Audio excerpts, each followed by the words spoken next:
ನಿನ್ನೆಯಿಂದಲೂ ಕೂಡ ಮುಖ್ಯಮಂತ್ರಿ ಸಿದ್ದರಾಮಯ್ಯ ಗೂಢಾರ್ಥದ ಸಂದೇಶಗಳನ್ನು ಕೊಡ್ತಾ ಇದ್ದಾರೆ ತಮ್ಮ ಸೋಷಿಯಲ್ ಮೀಡಿಯಾ ಮುಖಾಂತರ. ರಣರಂಗ ಬಿಟ್ಟು ಓಡಿ ಹೋಗುವಂತ ಹೇಳಿ ನಾನಲ್ಲ ಅನ್ನುವಂತ ಸ್ಟೇಟ್ಮೆಂಟ್ ಅವರ ಸೋಷಿಯಲ್ ಮೀಡಿಯಾ ಮುಖಾಂತರ ಬಂದಿದೆ. ನನ್ನ ವಿರುದ್ಧದ ರಾಜಕೀಯ ಷಡ್ಯಂತ್ರದ ವಿರುದ್ಧ ನಾನು ಹೋರಾಡ್ತೀನಿ, ರಣರಂಗ ಬಿಟ್ಟು ಓಡಿ ಹೋಗೋನಲ್ಲ ನಾನು ಅಂತ ಸಿದ್ದರಾಮಯ್ಯ ಟ್ವೀಟ್ ಮಾಡಿದ್ದಾರೆ. ಫೇಸ್ಬುಕ್ ಅಲ್ಲೂ ಕೂಡ ಸ್ಟೇಟಸ್ ಹಾಕೊಂಡಿದ್ದಾರೆ. ಕುರಿ ಕಾಯೋನು ಸಿಎಂ ಆಗಿದ್ದೆ, ಪಟ್ಟಭದ್ರರ ಕಣ್ಣು ಕೆಂಪಾಗೋದಕ್ಕೆ ಕಾರಣ ನಾನು ಜಾತಿ ಕಾರಣದಿಂದ ವಿರೋಧಿಗಳ ರಾಜಕೀಯ ದಾಳಿಗೆ ಗುರಿಯಾಗಿದ್ದೆ. ನನ್ನನ್ನು ರಾಜಕೀಯವಾಗಿ ಮುಗಿಸುವಂತ ದುರುದ್ದೇಶ ಇತ್ತು ಅಂತೆಲ್ಲ ಸರಣಿ ಪೋಸ್ಟ್ಗಳನ್ನು ಹಾಕ್ತಿದ್ದಾರೆ. ಅವರ ಸೋಷಿಯಲ್ ಮೀಡಿಯಾದಲ್ಲಿ ಸರಣಿ ಪೋಸ್ಟ್ಗಳು ಬರ್ತಾ ಇದೆ. ಪತ್ರಿಕೆಯೊಂದರಲ್ಲಿ ಪ್ರಕಟವಾದಂತ ಲೇಖನ, ಅದರ ಜೊತೆಗೆ ಅದನ್ನೇ ಪೋಸ್ಟರ್ ಮಾಡಿ ಪೋಸ್ಟ್ ಹಾಕ್ತಿದ್ದಾರೆ. ಏನ್ ಸಂದೇಶ ಕೊಡ್ತಿದ್ದಾರೆ? ಯಾರಿಗೆ ಸಂದೇಶ ಕೊಡ್ತಿದ್ದಾರೆ? ರಾಜಕೀಯ ವಿರೋಧಿಗಳು ಅಂತಂದ್ರೆ ಯಾರವರು? ವಿಪಕ್ಷದವರ ಅಥವಾ ಪಕ್ಷದ ಒಳಗೆ ಇರೋರ? ಸಾಕಷ್ಟು ಕುತೂಹಲಕ್ಕೆ ಕಾರಣ ಆಗ್ತಾ ಇದೆ. ಮತ್ತು ಈ ಸಂದರ್ಭದಲ್ಲಿ ಯಾಕೆ ಈ ಪೋಸ್ಟ್ ಬರ್ತಾ ಇದೆ? ಈಗ ಮೂಡ ಪ್ರತಿಭಟನೆಯಾದ ಸಂದರ್ಭದಲ್ಲಿ ಇವರನ್ನ ರಾಜೀನಾಮೆ ಕೊಡಿ ಅಂತ ಒಂದು ಪ್ರತಿಭಟನೆ ಆಗಿತ್ತು. ಆಗ ಈ ಪೋಸ್ಟ್ ಬಂದ್ರೆ ಬಿಜೆಪಿಯವರನ್ನು ಉದ್ದೇಶಿಸಿ ಹಾಕಿದಂತ ಪೋಸ್ಟ್ ಅಂತ ಭಾವಿಸಬಹುದಿತ್ತು. ಈಗ ಅಂತ ಯಾವ ಬೆಳವಣಿಗೆನೂ ಇಲ್ಲ. ಬಟ್ ಸರಣಿ ಪೋಸ್ಟ್ಗಳು ಬರ್ತಾ ಇದೆ. ಏನು ಉದ್ದೇಶ? ಯಾರಿಗೆ ಕೊಡ್ತಾ ಇರುವಂತ ಸಂದೇಶ? ಇದು ಕುತೂಹಲಕ್ಕೆ ಕಾರಣ ಆಗ್ತಾ ಇರೋದು.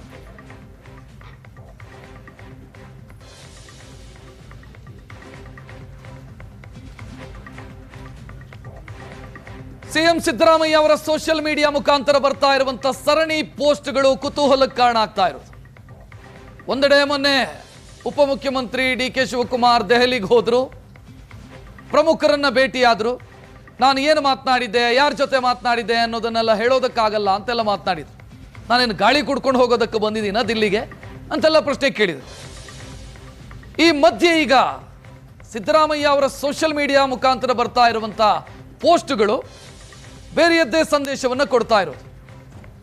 ಯಾರಿಗೆ ಗುರಿಯಾಗಿ ಸ್ಟೇಟ್ಮೆಂಟ್ ಕೊಡ್ತಾ ಇದ್ದಾರೆ? ಗುರಿಯಾಗಿರಿಸಿ ಶಾಂತಿ ಕಾಲದಲ್ಲಿ ಬರ್ತಾ ಇರುವಂತ ಸ್ಟೇಟ್ಮೆಂಟ್ಗಳಿವು. ಯುದ್ಧ ಕಾಲದಲ್ಲಿ ಬರುವಂತ ಸ್ಟೇಟ್ಮೆಂಟ್ ಅಂತಂದ್ರೆ ಅಲ್ಲಿ ಟಾರ್ಗೆಟ್ ಯಾರು ಅಂತ ಕ್ಲಿಯರ್ ಇರುತ್ತೆ. ಸಿದ್ದರಾಮಯ್ಯ ಅವರನ್ನ ಕುರ್ಚಿಯನ್ನು ಅಲುಗಾಡಿಸುವಂತ ಪ್ರಯತ್ನ ಮೇಲ್ನೋಟಕ್ಕೆ ಈಗ ಅಂತ ಕಾಣ್ತಾ ಇಲ್ಲ, ಬಹಿರಂಗವಾಗಿ ಏನು ಕಾಣಿಸ್ತಾ ಇಲ್ಲ. ಒಂದಿಷ್ಟು MLAಗಳು ಸ್ಟೇಟ್ಮೆಂಟ್ ಕೊಡ್ತಿದ್ದಾರೆ ಬಿಟ್ರೆ ಮತ್ತೇನು ಆಗ್ತಾ ಇಲ್ಲ. ಈ ಮಧ್ಯೆ ಈ ಸಂದೇಶಗಳು ಕುತೂಹಲಕ್ಕೆ ಕಾರಣ ಆಗ್ತಾ ಇರೋದು.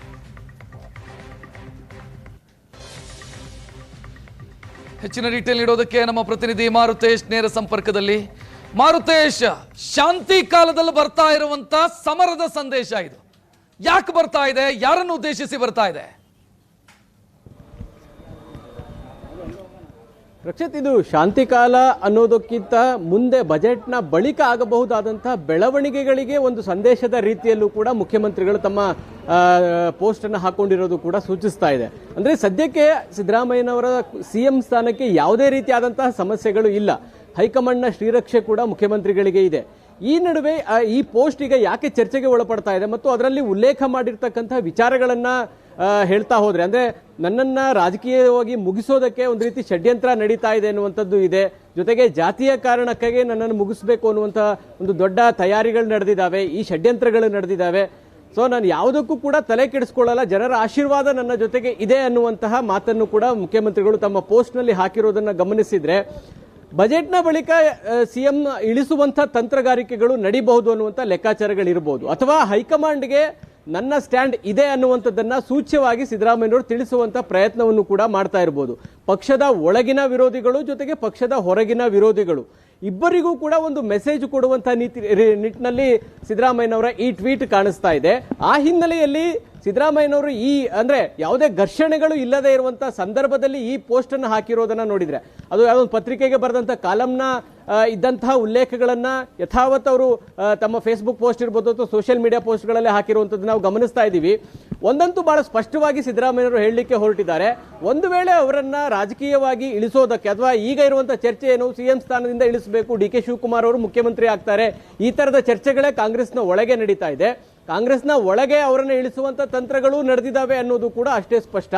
ವಿರೋಧಿಗಳು ಕೂಡ ಸಿದ್ದರಾಮಯ್ಯನವರನ್ನ ಕೆಳಗಿಳಿಸೋದಕ್ಕೆ ಪ್ರಯತ್ನಗಳನ್ನ ಮಾಡ್ತಾ ಇದ್ದಾರೆ ಅನ್ನೋದು ಕೂಡ ಅಷ್ಟೇ ಸತ್ಯ. ಹಾಗಾಗಿ ಪಕ್ಷದ ಒಳಗಿನ ವಿರೋಧಿಗಳಿಗೂ ಮತ್ತು ಪಕ್ಷದ ಹೊರಗಿನ ವಿರೋಧಿಗಳಿಗೂ ಇಬ್ಬರಿಗೂ ನೇರವಾಗಿ ಸಿದ್ದರಾಮಯ್ಯನವರು ಕೌಂಟರ್ ಕೊಟ್ಟಿದ್ದಾರೆ. ಇದನ್ನ ಹೈಕಮಾಂಡ್ಗೆ ಹೇಳುವಂತ ಪ್ರಯತ್ನದ ಭಾಗವಾಗಿಯೂ ಕೂಡ ಸಿದ್ದರಾಮಯ್ಯನವರ ಪೋಸ್ಟ್ ಅನ್ನ ನೋಡ್ಲಾಗ್ತಾ ಇದೆ. ಅಂದ್ರೆ ಜನರ ಆಶೀರ್ವಾದದಿಂದ ನಾವು ಇಷ್ಟೊಂದು ಸೀಟನ್ನು ಗೆಲ್ಲಕ್ಕೆ ಸಾಧ್ಯ ಆಗಿದೆ. ನನ್ನ ವಿರುದ್ಧ ಏನೇ ಷಡ್ಯಂತ್ರಗಳನ್ನ ಮಾಡಿದ್ರೂ ಕೂಡ ಜನರ ಆಶೀರ್ವಾದ ಸದಾ ನನ್ನ ಮೇಲೆ ಇದೆ ಅನ್ನುವಂಥದ್ದನ್ನು ಹೇಳ್ತಾ ಇದ್ದಾರೆ. ಇದರ ಜೊತೆಗೆ ಯಾವಾಗಲೂ ಅವರಿಗೆ ಸಂಕಷ್ಟ ಬಂದಂತ ಸಂದರ್ಭದಲ್ಲಿ ಹೈಕಮಾಂಡ್ ಅಂದ್ರೆ ಅಹಿಂದ ಅಸ್ತ್ರವನ್ನ ಪ್ರಯೋಗ ಮಾಡ್ತಿರ್ತಾರೆ. ಈ ಬಾರಿ ನನ್ನ ಜಾತಿಯ ಕಾರಣಕ್ಕಾಗಿ ನನ್ನನ್ನು ಮಾರುತೇಶ್ ಅಲ್ಲಿ ಜಾತಿಯ ವಿಚಾರ ಪ್ರಸ್ತಾಪ ಆಗಿದೆ, ಉಲ್ಲೇಖ ಮಾಡಿರೋದನ್ನ ನೋಡಿದ್ರೆ ಜಾತಿ ವಿಚಾರ ಪ್ರಸ್ತಾಪ ಆಗಿದೆ. ಕುತೂಹಲಕ್ಕೆ ಕಾರಣ ಆಗ್ತಾ ಇರೋದು ಈ ಬಾರಿ ಪ್ರಸ್ತಾಪ ಮಾಡಿದ್ದಾರೆ. ಈ ಹಿಂದೆ ಎಲ್ಲವೂ ಕೂಡ ಖಂಡಿತ ರಕ್ಷತೆ, ಈ ಹಿಂದೆ ಅವರು ಅಹಿಂದ ಅಸ್ತ್ರವನ್ನ ಪ್ರಯೋಗಿಸ್ತಾ ಇದ್ರು. ಈ ಬಾರಿ ಜಾತಿಯ ಕಾರಣಕ್ಕಾಗಿ ನನ್ನನ್ನು ಮುಗಿಸುವಂತ ಪ್ರಯತ್ನಗಳು ಆಗ್ತಾ ಇದೆ ಅನ್ನುವಂಥದ್ದನ್ನ ಉಲ್ಲೇಖ ಮಾಡಿರೋದನ್ನ ನೋಡಿದ್ರೆ ಸಮುದಾಯವನ್ನ ಒಗ್ಗೂಡಿಸುವುದರ ಭಾಗವಾಗಿಯೂ ಕೂಡ ಈ ಜಾತಿ ಉಲ್ಲೇಖ ಮಾಡಿರೋ ಹಾಗೆ ಕಾಣಿಸ್ತಾ ಇದೆ. ಇನ್ನು ಸಾಕಷ್ಟು ಜನ ಸಿದ್ದರಾಮಯ್ಯನವರ ಪರವಾಗಿ ಇರೋದಕ್ಕೆ ಕಾರಣ ಏನು? ತಮ್ಮ ತಮ್ಮ ಕ್ಷೇತ್ರಗಳಲ್ಲಿ ಕುರುಬ ಸಮುದಾಯದ ಒಂದು ನಿರ್ದಿಷ್ಟ ಮತ ಬ್ಯಾಂಕ್ ಇದೆ. ಒಂದು ವೇಳೆ ನಾವು ಸಿದ್ದರಾಮಯ್ಯನವರ ಎಗೇನೆಸ್ಟ್ ಹೋದ್ರೆ ನಮಗೆ ಮುಂದಿನ ಚುನಾವಣೆಗಳಲ್ಲಿ ಅದು ರಿವರ್ಸ್ ಆಗುತ್ತೆ, ಅದರಿಂದ ಸೋಲನ್ನು ಅನುಭವಿಸಬೇಕಾಗುತ್ತೆ ಅನ್ನುವ ಕಾರಣಕ್ಕಾಗಿಯೇ ಸಿದ್ದರಾಮಯ್ಯನವರ ಜೊತೆ ಸಾಕಷ್ಟು ಜನ ಶಾಸಕರ ಸಂಖ್ಯೆ ಉಳಿದಿದೆ. ಬಹುಶಃ ಅದನ್ನ ಇನ್ನಷ್ಟು ಗಟ್ಟಿಗೊಳಿಸೋದ್ರ ಭಾಗವಾಗಿಯೂ ಕೂಡ ಸಿದ್ದರಾಮಯ್ಯನವರು ತಮ್ಮ ಪೋಸ್ಟ್ ನಲ್ಲಿ ಜಾತಿಯ ವಿಚಾರವನ್ನು ಪ್ರಸ್ತಾಪ ಮಾಡಿರೋದು ಕೂಡ ಇದೇ ಹಿನ್ನೆಲೆಯಲ್ಲಿ ಅನ್ನೋದು ಕೂಡ ಬಹಳ ಸ್ಪಷ್ಟವಾಗಿ ಗೊತ್ತಾಗ್ತಾ ಇದೆ. ರಕ್ಷತ್, ಥ್ಯಾಂಕ್ ಯು ಮಾರುತೇಶ್ ಮಾಹಿತಿಗೆ.